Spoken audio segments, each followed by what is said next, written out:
ఒకవైపు నెలలు సరిపడా ఉన్నాయని చెప్తోంది కేంద్రం. ప్రసాదరావు గారు జాయిన్ అయ్యారు. రైట్, ఈలో మీరు ఫ్రేమ్ సెట్ చేసుకోండి. ఎస్, అంటే ముందుగా అసలు మీ నుంచి ఆన్సర్ తీసుకుందామని మిమ్మల్ని అడుగుతున్నాను నేను. ప్రసాదరావు గారు నమస్తే అండి. అసలు ఏంటి, ఒకవైపు ఏమో నెల్లూరు సరిపడగా ఉన్నాయి, ఎక్కడ ఎలాంటి లోపం తలెట్టట్లేదు, అన్ని చోట్ల పరిస్థితి బాగానే ఉందని కేంద్రం చెప్తోంది. గ్రౌండ్ రియాలిటీ చూస్తే మొత్తం చాలా డిఫరెంట్గా కనిపిస్తోంది. అంటే వాస్తవంగా చెప్పాలంటే గ్యాస్ సరఫరాలో లోపం ఏమాత్రం లేదు. గ్యాస్ సరఫరా అవుతుంది. గ్యాస్ సరఫరా గతంలో ఏ రకంగా సరఫరా అవుతుందో ఇప్పుడు కూడా అదే అవుతా ఉంది. మనం ఏజెన్సీల దగ్గర తెలుసుకున్నా, లేకపోతే గ్యాస్ సరఫరాకు సంబంధించినటువంటి అంశాలు పరిశీలించినా అట్లే ఉంది. కాకపోతే పబ్లిక్ లో ఒక ప్యానిక్ అనేది మొదలైంది. ఆ విషయంలో చెప్పొచ్చు. ఎందుకంటే అవసరం లేకున్నా కూడా సిలిండర్ తెచ్చిపెట్టుకునేటువంటి ప్రయత్నం జరుగుతా ఉంది.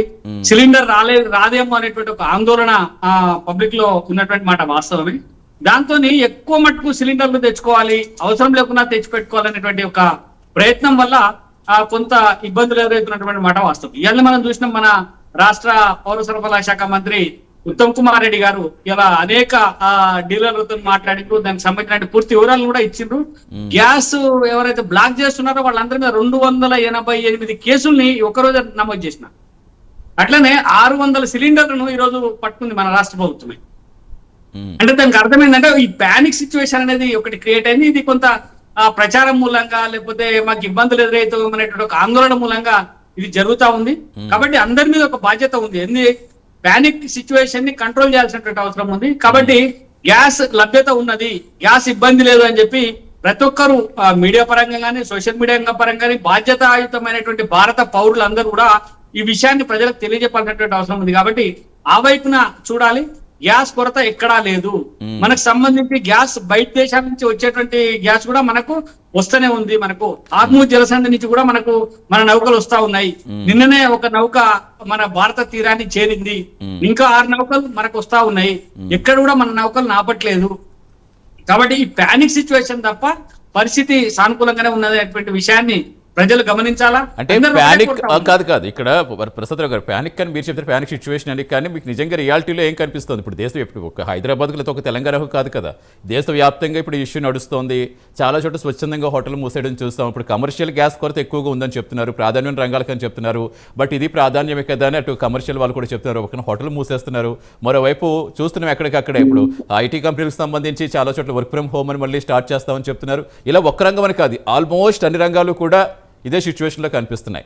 మరి ఎందుకు ఇంత ప్యానిక్ అంటే ఇప్పుడు కొన్ని చోట్ల ప్యానిక్ అనుకోవచ్చు, ప్రతి రంగంలోనూ ఇంతలాగా అంటే ఆల్రెడీ ఎడ్యుకేటెడ్ కానీ, అన్ఎడ్యుకేటెడ్ కానీ, పల్లెటూర్లు కానీ, పట్టణాలు కానీ, అక్కడ తేడా అన్ని చోట్ల ఇదే సిచ్యువేషన్ కనిపిస్తుంది కదా.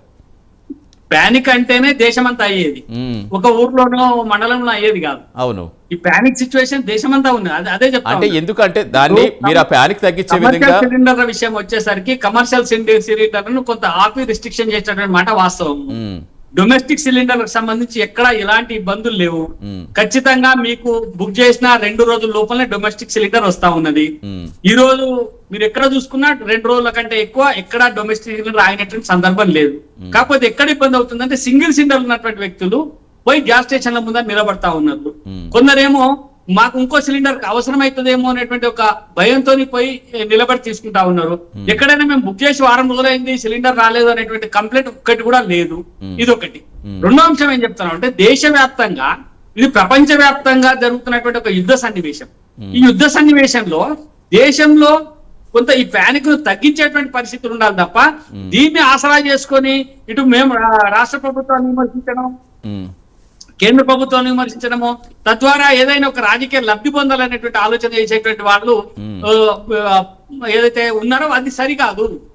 దేశంలో జరుగుతున్నటువంటి పరిణామాల్ని అర్థం చేసుకొని దేశానికి, ప్రభుత్వానికి, పౌరులకు సహకరించే విధంగా రాజకీయాలు ఉండాలి తప్ప ప్యానిక్ చేసే విధంగా ఉంటుంది అనేది ఒకటి.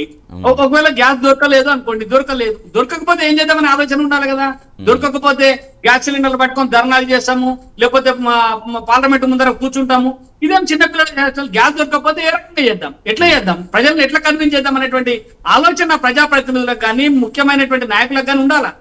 అది లేకుండా ఈ దీని నుంచి లబ్ధి పొందుదాం ఒక ప్రచార యావా, ఇది సరైనటువంటిది కాదు.